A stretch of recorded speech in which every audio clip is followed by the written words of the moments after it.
Welcome back to the shop, guys. This is part 2 of the KTM 2018 150SX top end rebuild. There'll be a link in the description to part 1 if you haven't caught that yet. But in part 1, I realized we were going to need a new cylinder. New cylinder arrived, or I guess you can call it new. It's a used one on eBay that's been freshly replated by Power Seal, so she should be good to go. Looks brand new. That cylinder actually got lost in the mail. That's what took so long for me to get part 2 of this video up. But the cylinder got lost in the mail, but the seller was able to retrieve it and get it to me, so that's good. So let's go ahead and get started. We need to get that power valve out of the old cylinder and get it into the new one. Well, it looks like we got to swap a lot of stuff off this cylinder. Not only the power valve, but a few other things, or at least one other thing. Got to swap this vent hose here. Or should I say nipple, vent hose nipple. Gonna put a dab of blue Loctite on that just to kind of make sure that stays put. Yeah, but good thing the cylinder arrived. I was getting a little nervous. He completely shipped it to the wrong address. Was able to get a hold of the guy and have it mailed to me, and that was getting a little bit scary. I was gonna have to get a refund and look for another cylinder. All right, let's see what else we have here. We have mainly just the power valve. There's nothing back here. There's nothing. Just power valve. So, oh, and I got to get this thing out of there. Got one more pin there. Just gonna try to grab this with a pair of needle nose and wiggle it out. There we go. If you can't get yours out, throw the cylinder in your oven at 175 degrees for a few minutes. That loosens them up, and then try again.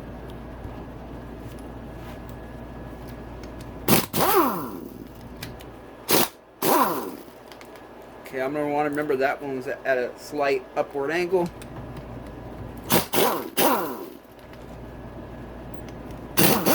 And they're both of the spots where the spring goes are on the bottom.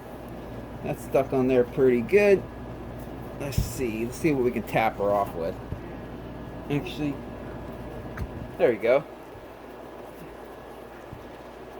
I'm just checking these seals right here because we're going to be trying to reuse these.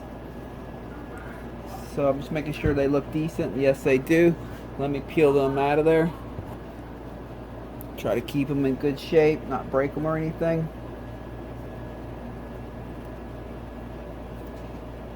There's that one.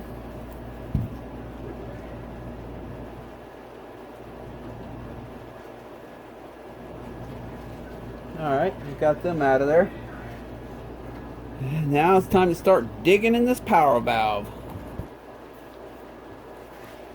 Use the impact.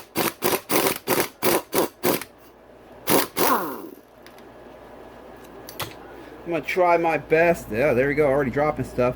I'm going to try my best to remember which side each part of these go on. So I'm going to lay them in a fashion to help me during reassembly.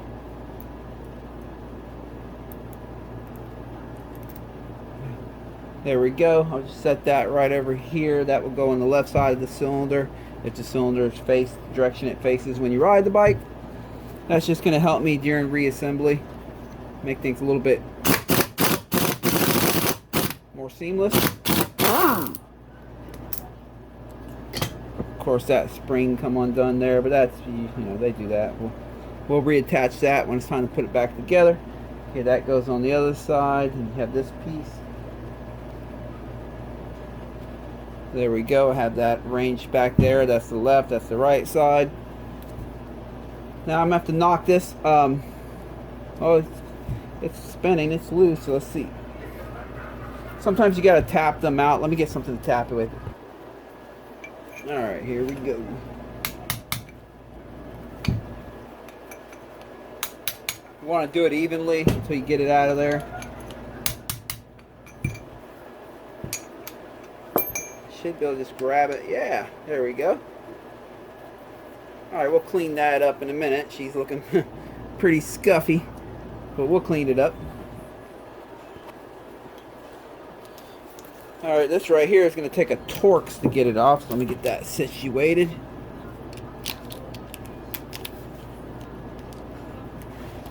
There we go.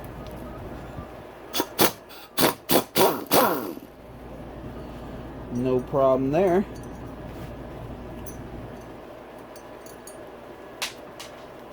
except I dropped that. Alright, I'm going to go take the other side off real quick. Then I'll try sliding them things out. They can sometimes be pretty stiff in there. But let's see what we can do.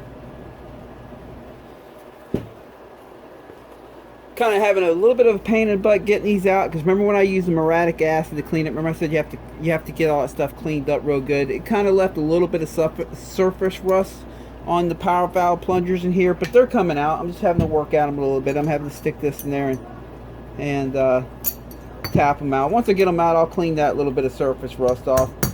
That's the only downside of using muriatic acid to clean the cylinder. You really got to get it cleaned up real good afterward, or it can cause surface rust and stuff like that. I thought I had it cleaned up good in WD-40, but I guess I slightly underestimated them. But let me keep working on these, get these out. Yours should just slide out if you didn't make the mistake that I made.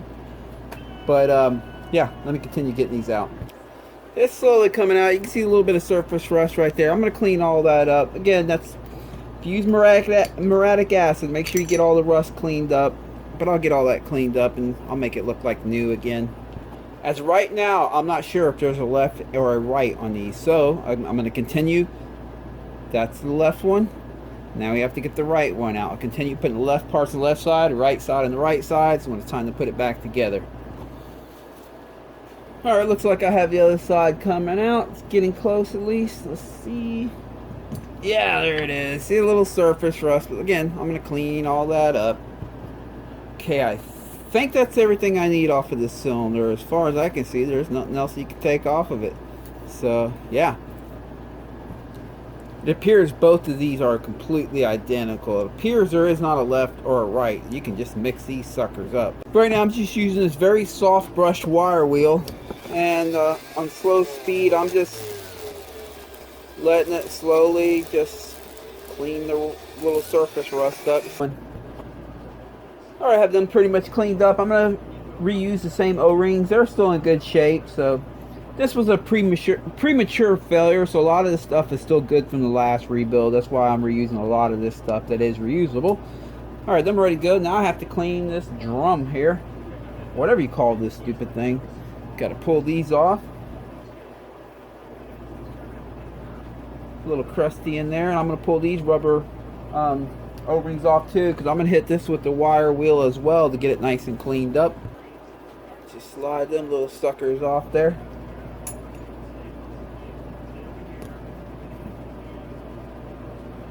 Try to get underneath it with a pick here. There we go. Sweet. Alright, let me break out the wire wheel, get it cleaned up. As you've heard me say a million times, there is more than one way to skin a cat. There's many ways to clean these off. Everyone's got their own preferred method. Right now I'm just using a soft wire wheel here. I got it on, let me give it a little more power. There we go. I'm not trying to dig in or anything. I'm just smoothing it out. I'm not even expecting to make it look perfect. There is a lot of thin layer carbon that will be left behind. I'm just looking to smoothen it out and get rid of the high spots. And you can see it just kind of coming off. There's some spots though, it's just baked on, but you can't really feel it. Like right here, you can't really feel it with your finger. It's just baked on. Might be able to get it off. Yeah, it started to come off. So let me keep working at it. Alright, got that fairly cleaned up. She's looking a little rough right here. Let me try to see if I can hit that with a polishing tool. Just kind of smoothing that up. Your exhaust flow is going to be passing that. This is just a cross buff, X buff, whatever you want to call it.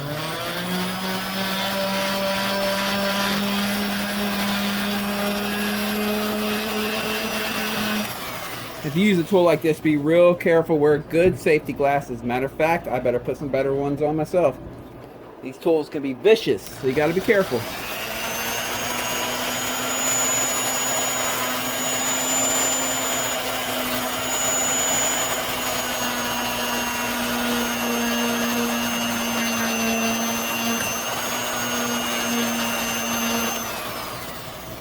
Let me go ahead and do the tongue, the end of the tongue right here where it faces the cylinder.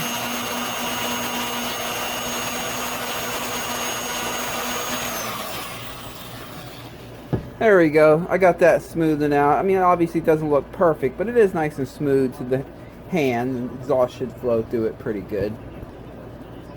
I mean, heck, it's smoother than the exhaust port itself here, so yeah. Of course, that goes in there like that when it opens. But let me go ahead and put it back together. Slide the O-rings back on. Get the other one in here. By the way, I appreciate all my subscribers. If you're not already subscribed, it's free. Just click down there on the link subscribe, and at least you'll know when I have new videos coming out. I plan on keeping this stuff coming. Alright. I can't remember. Did it go on that way or that way? I guess we'll figure it out when we go to put it back together, won't we? But she's looking pretty good. Alright, I see now. They go on that way.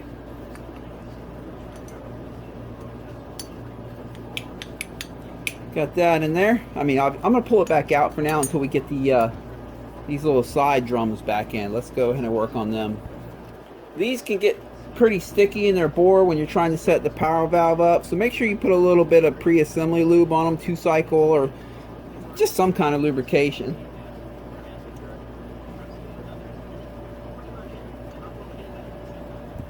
Alright. Put the second one. Actually, I'm just going to use some 2-cycle on this instead of the assembly lube, because I really want to get it nice and wet and gooey, because like I said, these can get a little sticky in their bore. And what I'm going to do here is when I put it in, I'm going to make sure that you see in the, I don't know if you can see, let me get the light in there.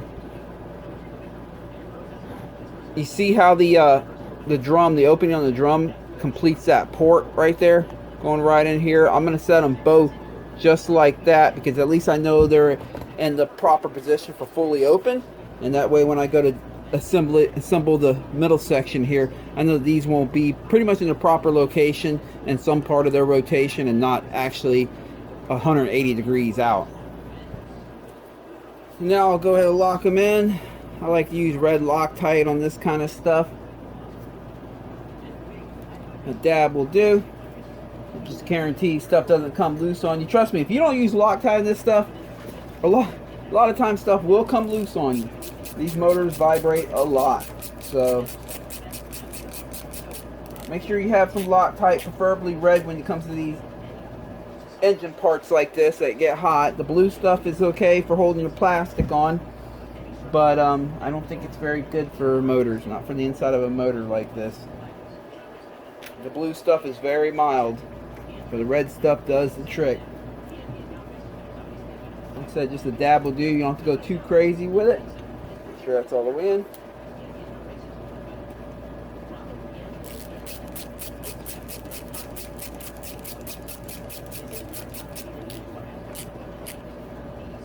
There we go. Okay, I can slide this in place now. There we go. Alright, pop these seals back in place. Gaskets, whatever you want to call these things.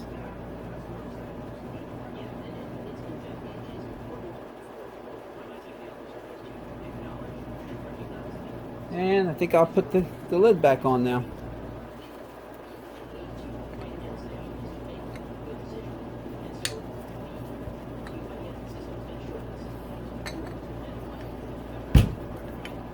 It's being a little stubborn going on. Got to figure out why here.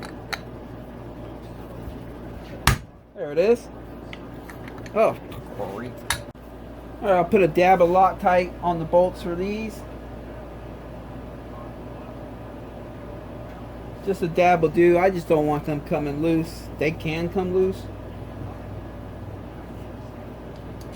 Drop these in the hole.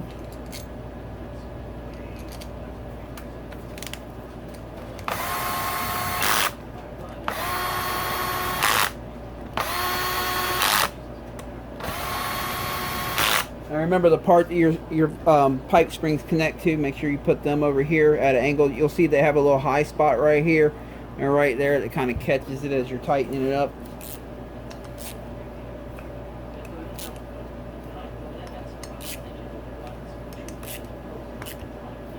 There we go.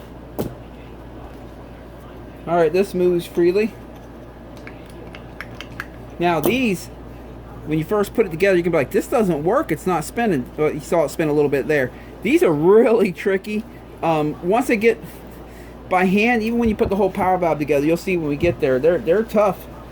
But once the motor is moving and it's vibrating, then they always kind of spin freely. It's just when they're not, we don't have that vibration, they can be really sticky. Well, I was able to get that one to go that way, but not back the other way. So let me see here. There we go. So yeah, so keep that in mind. As long as you got it clean, there's no high spots or gouges that's catching anything, and you got it well lubed up, that's the best you can do with them. And you'll see when we put it back on when we put it together in the bike, we'll be checking the power valve and make sure it opens and closes properly the way it's supposed to. And you'll see they move perfectly fine once the motor's running and vibrating. Okay, I'll start on the left side of the cylinder here, get this part situated first.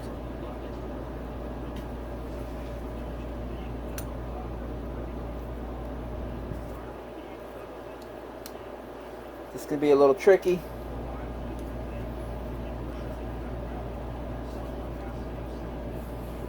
Okay.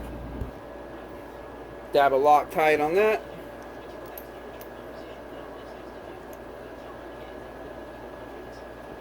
When it's all said and done, we'll be adjusting the stop there. That's an adjustable stop. This is a totally different cylinder, and I just want to make sure everything's going to be good.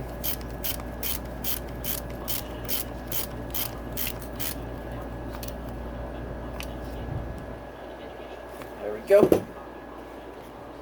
With not on the bike and it not running, for this drum right here to spin, there's going to be some friction. You see how it gets locked up right there? I had to hit it twice. Right there, it gets locked up, you hit it, and then it goes by. That's about the best you can expect when it's not running. But that's why I said you want to lube it up real good. See, I'm just working it through. It gets stuck right now unless I tap it. But once it's running, the vibration kind of keeps it nice and free, plus it's getting a lot of 2-cycle oil blown at it and stuff. So there we go, got it moving good now, as long as I move it quick. So keep in mind there's going to be a little bit of friction there. It's just how they are.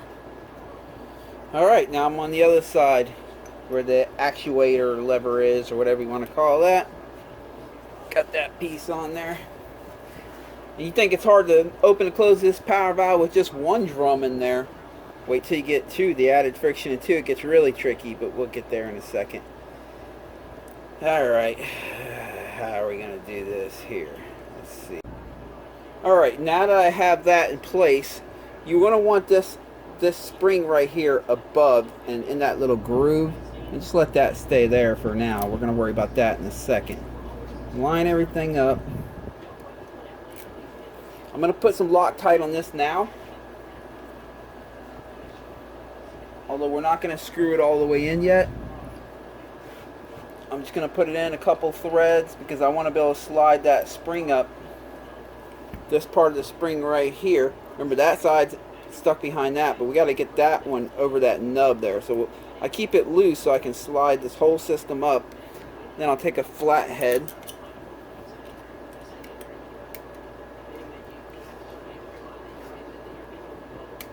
Almost.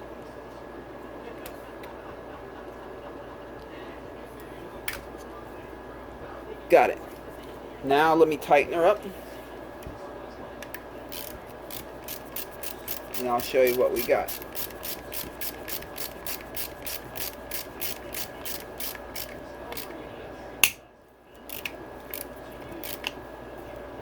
Alright, that's how it should look. That shorter spring underneath the nub, the longer spring in that groove. And yeah. So let's give her some test openings and closings.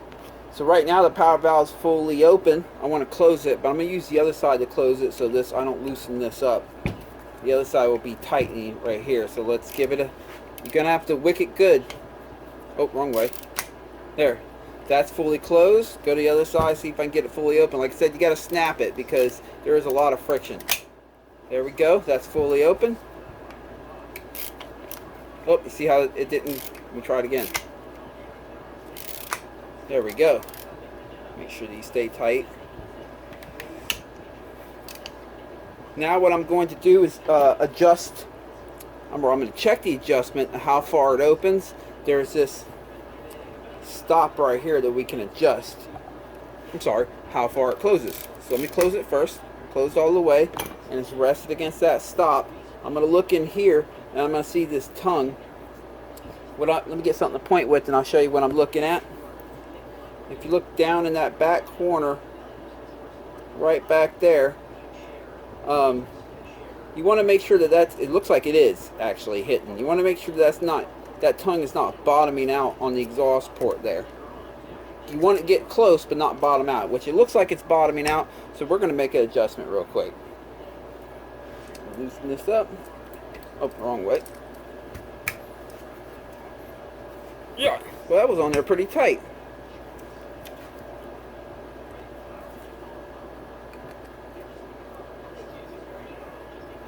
Just give it a little bit of a turn, snug it down, and let's see how it looks now.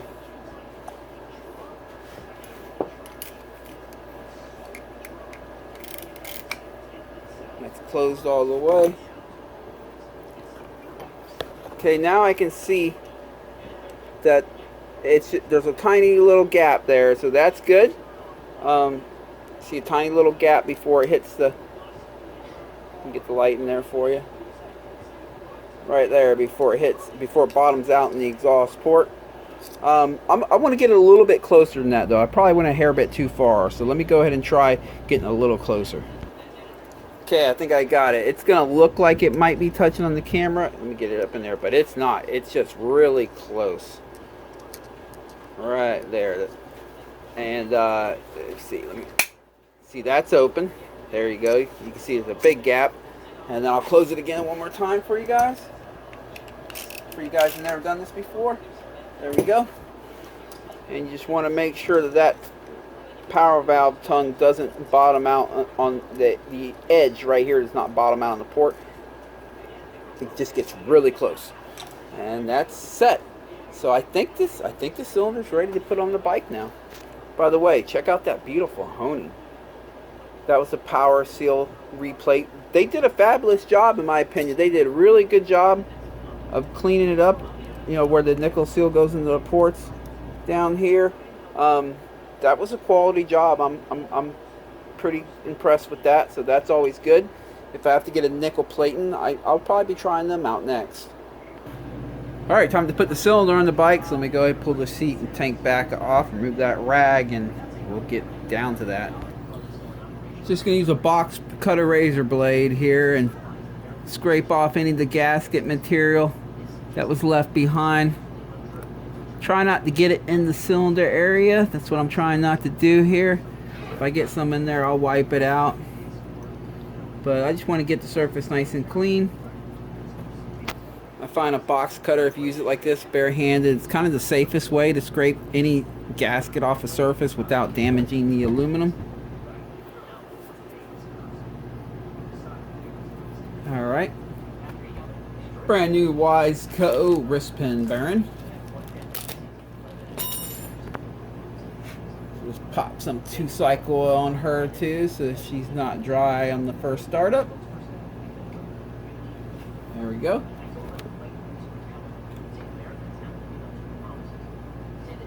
Alright, let's open this piston box here. Gloves come off for that. Brand new Wiseco race piston. These are just a work of art of a piston. I mean, these things are just beautiful. Let me pop this thing out of the bag here. It's a little tight of a bag because I think this is the same bag they really use for the 125 piston. They just crammed the 150 piston in it, so it's a tight fit. But check that out. These pistons are just a work of art. Look, it's even all shiny on the inside and here. That's a hard coat, and they hard coat these things. They got some coating process that they use. But beautiful piston, very strong. They typically come with 1 ring, so if your bike has 2 rings and you get the Racer Elite piston like this, it's only going to have 1 ring. On these rings there is a N stamped right there. You see it? Right there. That is up north. So make sure you have that faced up. Of course, if you've never done this before, there's a piston pin right there. You should know this by now, but You line it up with that and piston ring pin, or whatever you call that thing. Alright, inside the box here too, we will also have a wrist pin. There it is. Here's my razor. Oops.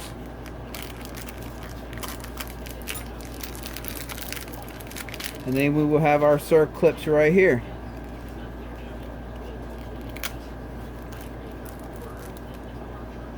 Alright, let me get a flathead. We'll pop these circlips, or one of the circlips in. I like to put one circlip in on the bench, so once I get on the bike, I only have one more to put on.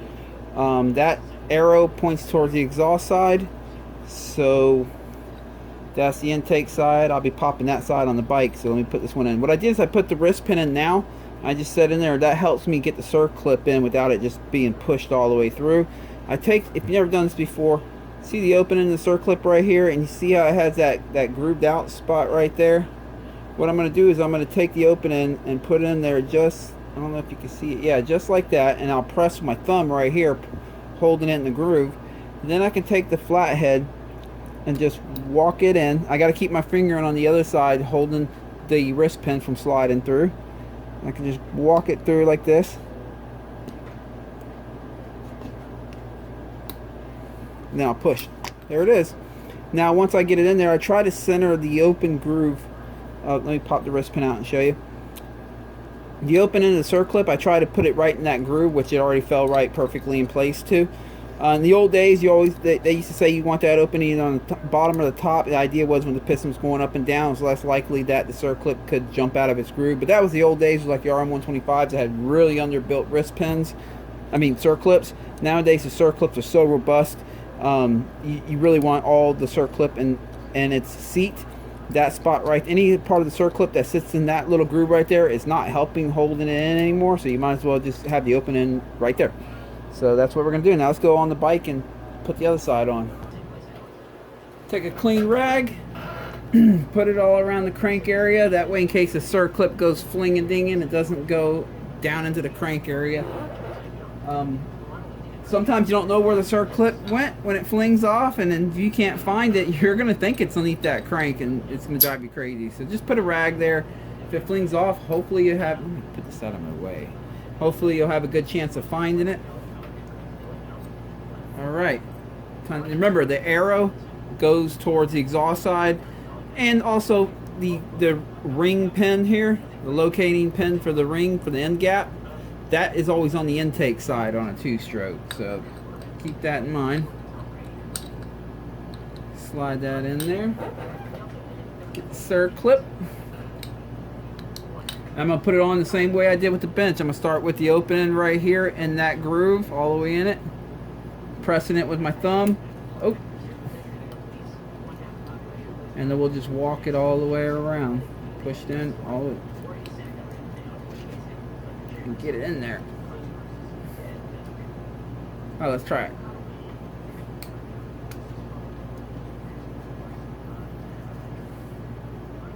It's almost in. Look, the other side is trying to pop out here. But we're going to get it. There's that side. There's that side. Alright, make sure it's centered in there. Okay. Now what I like to do is I always like to make a good visual. I look all the way around it, make sure it is in its seat, and I'm going to go to the other side and do the same thing.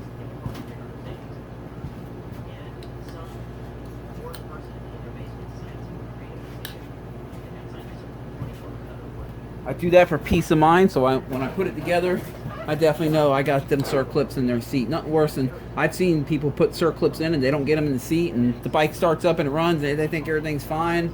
They might even get a couple hours use out of it, and then it eventually finds its way out, and in between the cylinder and the cylinder wall and the piston, just tears things up. So you don't want to do that.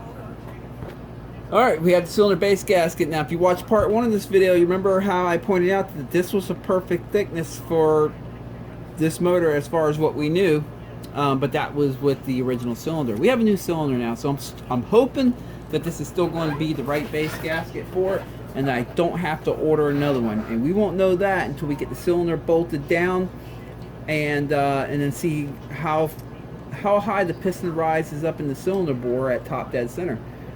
So let's go ahead and work this gasket on here, and we're going to get the cylinder on, and we're going to check that out. Fingers crossed, I don't want to have to stop the job and order another cylinder base gasket of a different thickness.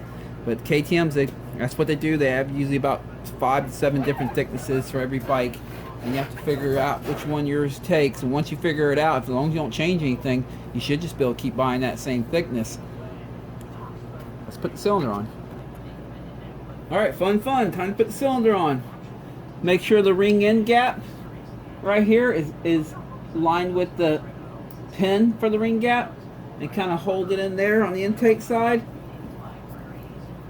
What I like to do is take the cylinder and just keep the ring lined up like that and slowly work it on there.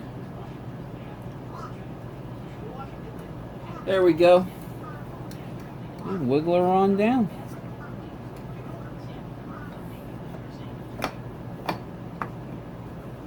There it is. Now let me get some bolts and bolt her down. Alright, got the four nuts that hold the cylinder down. We have to bolt this down, and then we can check to see if that's the proper cylinder base gasket. Boy, I sure hope it is. Alright, so the manual says you bring the piston up the top dead center, and the piston should be flush with the top of the cylinder. If the piston is below the cylinder, then choose a thinner cylinder base gasket to make it flush and even. And if the piston's above the cylinder, then you use a thicker cylinder base gasket to make it nice and flush and even. If one gasket makes it below, the other gasket makes it above, and you have to choose between the lesser of two evils, the manual says to choose the gasket that favors the piston being a little bit above the cylinder. This one seems to be the perfect gasket for it. Feels nice and good to me, all matched up well. So just like the previous cylinder, so they must be cut pretty much the same. So we're going to be good. Let's continue on. All right, I guess we'll go ahead and put the head on. Let me put them little locating pins back in there. And the head gasket, the little rubber O-rings. Just make sure them get in their seat nice and good. Perfect. Alright, now I'll take the dome. I cleaned the carbon up off of it. Make sure that seal is in its seat, the rubber O-ring right there. There we go. Alright, let's pop her on.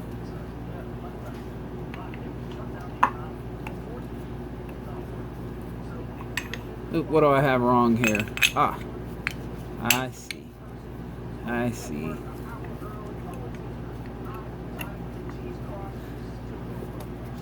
There we go.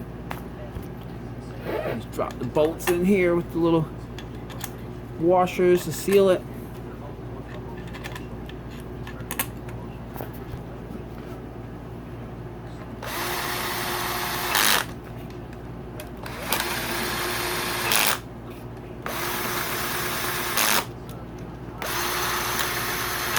I'll tighten these by hand when I'm done. This is just doing the twisting work for me.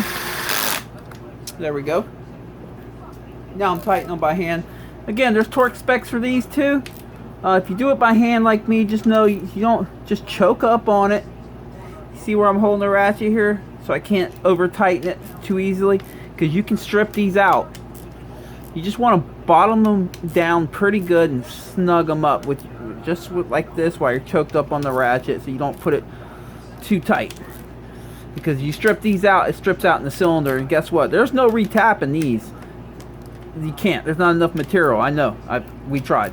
So if you strip it out, you just got to get a new cylinder. So don't strip it out.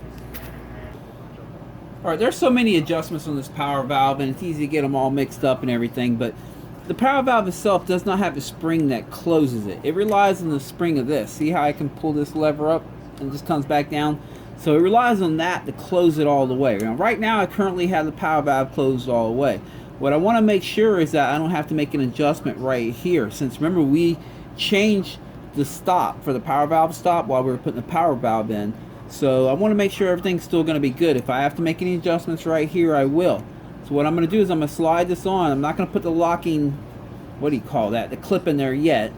I'm going to slide it on, And then I'm gonna open the power valve just a little bit, let it close on its own, and see if it closes. Go to the other side. There, you see I let it close on its own. I'm gonna go to the other side and see if it closed all the way to the stop. If it did, then that's a good position.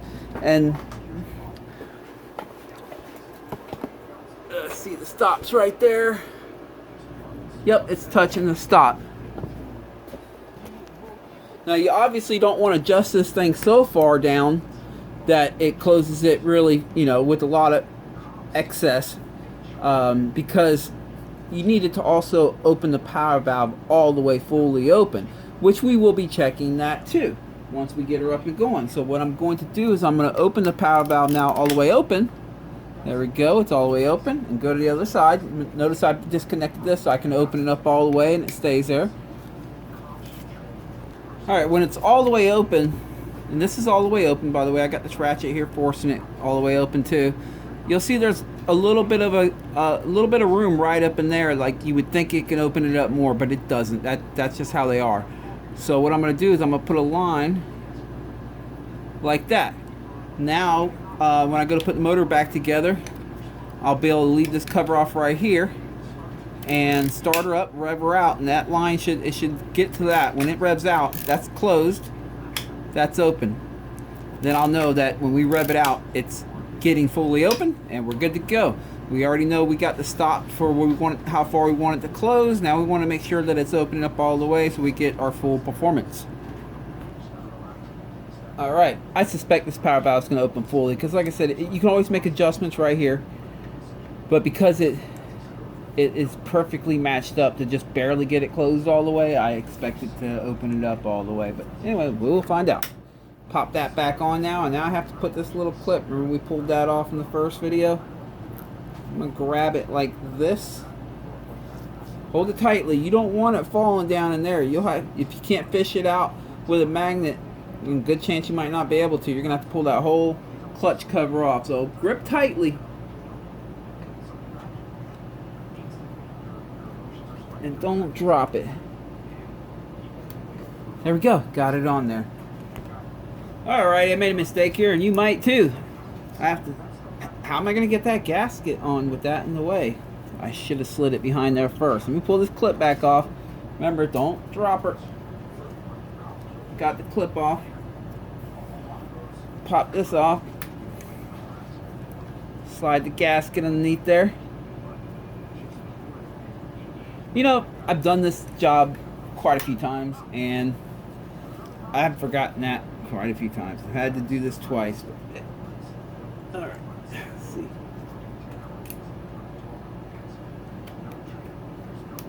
Alright, there we go. Whew. Now I can button her back up.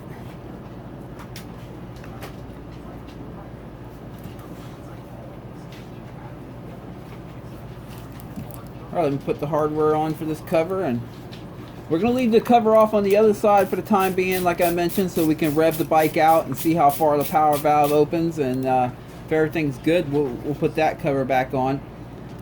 I could have done it on this side, like on some bikes you have to, like the YZ250 or 125, to check if the power valve is open all the way. You'd have to do this cover, but since that one has a cover on the other side, allows us to accomplish the same thing. It's just easier that way because I don't have to pull the pipe back off and put the cover back on when we're after the adjustment. If everything's good, I just put that cover on and we'll move forward. While I'm here, I might as well plug that in. Brand new BR9 ECMIX. Alright. Brand new spark plug. These are cool spark plugs. I like these. I like to tighten the spark plug all the way down. There's that big gasket down at the bottom, big washer type gasket, and it's a crush gasket. If you don't bottom it out completely, your spark plug can vibrate loose later on. So you want to crush that gasket all the way down and then snug it up pretty good. There we go. Because you don't want your spark plug jumping out mid-ride. It's happened to me a few times. There's that dirty dog. I was looking for you. Alright. Alright, I guess I'll get them two water hoses on now. Alright, hoses are on. Now I'm going to go ahead and put them motor mounts back in. Alright, not much left. Let me go ahead and get the pipe on. And then I'm going to drain the tank, start with fresh gas. Anytime a motor fails like this, I don't use the gas that's in it, no matter how much someone or even I might tell myself that I know I mixed that gas properly. If a motor fails, I get rid of the gas and start fresh, just to be safe. Gas tank's back on. I drained all the fuel, put a little bit of fresh race fuel in there with a mixture of about 25/1. Now I'm just going to fill up with coolant, and then we're going to start her up, run it through a heat cycle or two, then check that power valve, make sure it's opening up all the way. Alright, she's full of coolant. First fire up. Let's do it.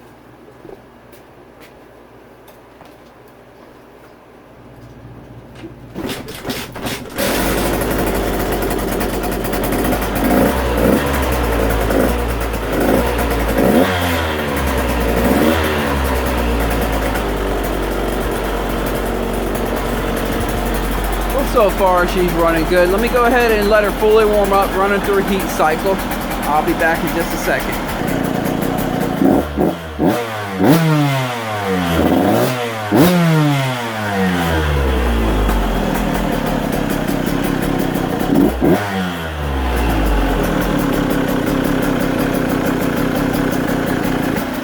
People often ask how you break them in. On these 2 strokes, what I do is 3 good heat cycles, just like this on the stand. Just let it idle a little bit and blip it. If your bike's in 2 strokes doesn't idle, just kind of keep it alive like that. And every so often,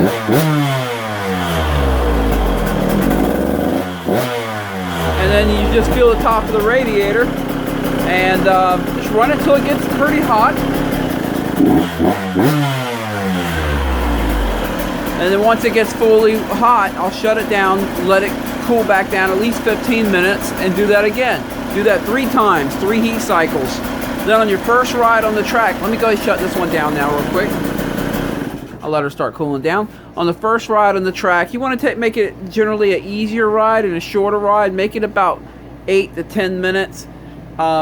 Avoid sustained full throttle on the first ride. You can get full throttle just for short bursts, like let's say to get over a jump or something, but avoid them long, like that long stretch. Like if you got a long sandy part on your track that's like a 5th gear straight, just don't go all the way down the straight. Just avoid that. The idea is you don't want the piston to get too hot too quick, and because when it expands, and when it gets hot, it expands. And we're also breaking in a new cylinder here, or at least the coating on the cylinder. It's been nickel plated, so you got to keep that in mind too. But as the piston expands, you want it to expand evenly with the cylinder. So if it gets hotter quicker than the cylinder because you're running it real hard, it's going to rub the cylinder walls, and you might end up with a damaged piston like the one we just pulled out here. So you don't want to do that. You want to just avoid the long sustained full throttles on the first ride. You can see full throttle, but just for short bursts. Make it a shorter ride, 8 to 10 minutes, come back in, let it cool back down, check all your coolant and stuff, make sure you don't have any leaks, and if everything's good, you can go ahead and give her all the beans. But let me go ahead and let this cool down for a minute. I'm going to run it through one more heat cycle, and then we're going to check that power valve, so I'll be back. Alright, let's check that power valve. Remember, I put the marks, you can see right here, and I put the other mark in that pin. Let's see if the marks line up when I rev her out. Let's see.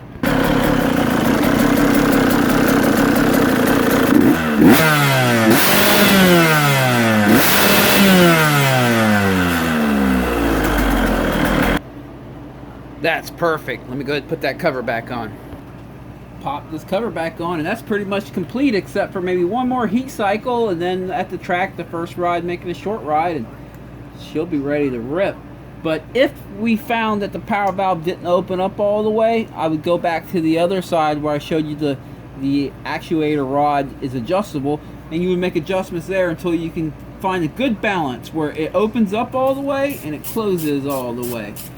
We know it's closing all the way, and we know it's opening up all the way, so we are good.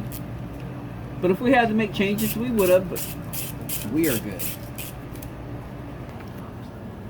Well, that's it for this old girl. She will live to run another day. This is the meanest damn rooster. I'm telling you, you got to watch out for him. He will sneak up right behind you. Well, that's pretty much the end of this video. I appreciate you guys watching. This weekend, I will be riding Spider MX. It's a hard pack track, but it's a good track.